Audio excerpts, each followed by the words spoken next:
Hi, everybody. It's Vanessa. I'm here with the Theater and Dance Fest, and I am here talking to Shannon Bishop of Black Cat Belly Dance. How are you doing, Shannon? I'm great. Thanks so much for having me, Vanessa. I'm so excited to see you. So, Shannon, if you don't know, has been involved with Theater Fest from the very start. She is Black Cat Belly Dance was one of our original 20 legacy companies, and it's a local studio in State College. So, if you're ever interested in belly dance, look up Shannon because she has classes even over Zoom during this time. So today we're here to talk to her a little bit more about what she has planned for the festival. Specifically, Shannon has an event called Cairo Cabaret where she and a few other dancers are going to be performing for the Theater Fest audience, which is really exciting. So the first question that I had was, what drew you to belly dance? I get that question all the time because I'm for sure a central Pennsylvania girl. And so people often wonder about that. And really, I started with a local class. A friend asked me to go to a class here in State College. That was, gosh, something like 18 years ago. I can't believe it's been that long. And I went and I really liked the teacher. The class was really fun. And I had almost no dance background, but I really liked the movements. And I stuck with it, though, mainly because I really fell in love with the music. There was something about Arabic music that I just found really compelling. And I started to travel to dance festivals around the East Coast.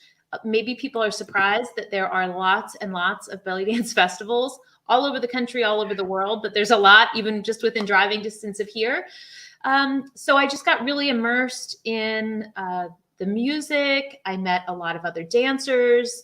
I started to train more specifically with Egyptian teachers. And one thing led to another. Eventually, my teacher moved away. I took over classes teaching for her. I didn't want to. I wanted to stay a student, but I took over for her, started teaching.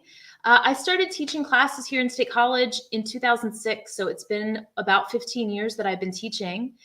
And in that time, I've taken a lot of groups to Egypt. I travel there a lot. It's really important for me to honor the culture of the dance. That's a really special part of it. And I think what makes the dance really unique is all of the cultural aspects. And so if I can connect people to that culture, that's really part of my goal. I'm not of the culture, so it's important to me to support artists there as much as I can and take people there and try to be maybe a little bit of a bridge between that culture and this one. And so my classes emphasize that. The show will emphasize that. The other dancers in the show, I can't really speak to how they all got started. I know Tony has been dancing longer than I have. But what's unique about all of the performers in the show is that everyone has a common goal of dancing and in a lot of cases teaching Egyptian style dance. That's my primary focus, Egyptian belly dance and folkloric dance. Tony also has a really strong background in American styles of dance, of belly dance.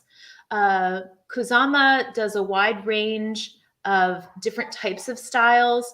Roberto is phenomenal at Turkish style. So if people listening today are thinking, I don't even know what all these styles are, or that there were so many different styles, this show will be really special because it'll showcase a lot of that variety. And that's why I asked these performers to be a part of the show. And also, a lot of belly dance shows have 15 or 20 different performers who come out and do one number. This show will be a little bit unique in that a few of us are going to do a couple different kinds of numbers. So even each performer will have the opportunity to showcase a bit of variety just from their own repertoire. So I'm really excited for that too.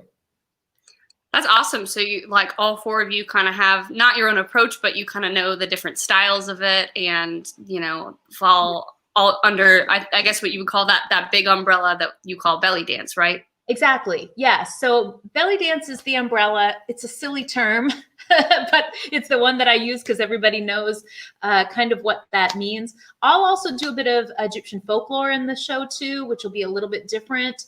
Most dancers train in classic belly dance styles and also folklore because they really go hand in hand. The music has a lot of overlap. So there'll be a little bit of both in the show. That's awesome. I'm really looking forward to seeing all that. That's really exciting.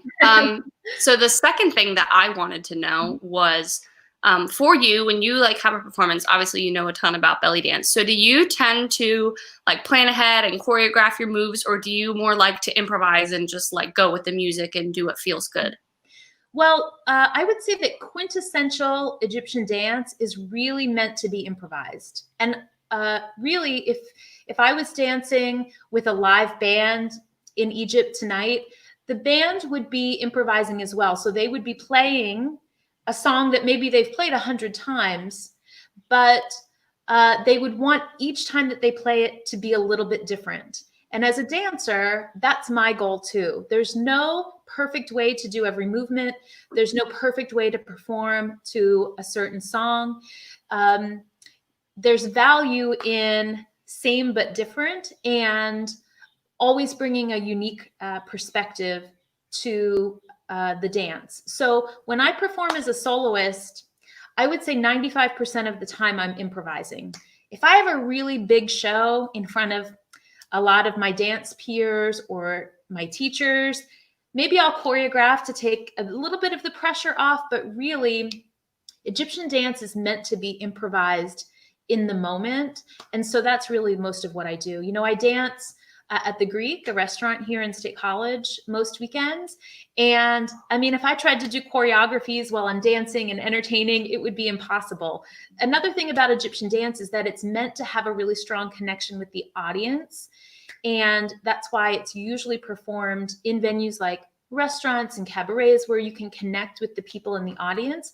When it gets put up onto a big stage and there's a bit of a fourth wall, it actually becomes something a little bit different. It'll be interesting with this show because obviously we don't have that direct connection, but we're doing some really special things to not just come out and dance and walk off, but to really provide some information about what we're doing and kind of talk to the audience. And so I think that'll help keep a bit of that Egyptian essence. Now, I have a dance troupe and sometimes I choreograph for them, and it's how I teach my students how to hear things in the music, how to put things together. So I do use choreographies a lot in that respect, but really the ultimate goal is to improvise in the music as much as possible. It almost sounds like what we think of when we think of jazz, like the musicians are each just kind of like doing their own thing each time, even if it's, like you said, a song they've played 100 times, and you kind of match that sort of the energy that the musicians have. Exactly. In the Arab world, there's this word actually that describes this. It's called tarab, and tarab is this this moment when the music is live and the musicians are improvising and the dancer is right there and the dancer's improvising and the audience is on the edge of their seats, and there's this energy that feels kind of bigger than what you could feel with any one of those elements. And it's really special and very rare, of course, to feel that. But yes, it absolutely is that same kind of feeling. So tell us more about this cabaret then. Like you were saying, there's going to be a little bit more information to it so that you can still connect with your audience, even though you can't be like in a room and present with them. So like, tell us more about what you guys have planned, the general, what does it look like? Right. So we've got probably about a dozen performances, maybe less than that, maybe about 10 performances, but each of the performers will be sharing some insight into each performance, maybe a little bit about the music, maybe why they like it, why they chose that piece of music, the style that they're doing, things like that. Because, I find that this dance form is often a bit misunderstood. And so one of the things that is always important to me in shows like this is to provide not just the entertainment factor, which hopefully it'll be highly entertaining, but also to provide a little bit of insight into what the different pieces are, maybe why the costume for this piece looks really different than the costume for other pieces. So we're incorporating a lot of those elements into it too. It's not going to be a lecture. It'll be more exciting than that for sure. But it'll be, I think, a really good mix of some information about the pieces and then the pieces themselves. So that's really cool. It'll be like sort of educational while we get to watch a performance, all kinds of stuff. It's cool to learn about this, I think, because you're right. Like Central Pennsylvania doesn't usually get too deep into like belly dancing and that kind of stuff. So it's really exciting that we're going to get to learn about it. So remind us again when the cabaret is. It is Saturday night at 7:30. And the tickets are donation based. We suggested $10, but it can be more or less than that, whatever people are comfortable with. There's an event called Cairo Cabaret Online, ! On Facebook that you can find. But my website is blackcat-bellydance.com, and there are links on there. I'm teaching workshops as part of the festival this weekend as well. And so all of that is on there too. And we also are going to record the show. So if Saturday night doesn't work for you, but you'd like to have access to it, we're going to make that available to people as well. So there's lots of different ways to be able to watch the show. So lots of ways to get involved, like you heard. Visit the Cairo Cabaret Facebook page. Visit Shannon's website, which is blackcat-bellydance.com. Or blackcat-bellydance.com. She's also going to be teaching other stuff, so stay tuned for other workshops that Shannon will be having throughout the festival. And if you can't tune in Saturday night, make sure you can have access to the recording. And like she said, tickets are donation-based with a recommendation of $10. So Shannon, we are so excited for the Cairo Cabaret Saturday night. I can't wait to see you and the other dancers, and I can't wait to see you in your other workshops this weekend. Yay, me too. I'm looking forward to all of it. It's going to be a lot of fun, and we're so happy to be part of the festival and happy that it's happening, even though it's online. We're happy to be a part of it this year, and hopefully next year we'll be all back together again. Yes, we hope, but we're just really glad we get to see you, even if it's over screens this year. Thanks. All right. Bye, Shannon. Thank you so much. Thanks for having me.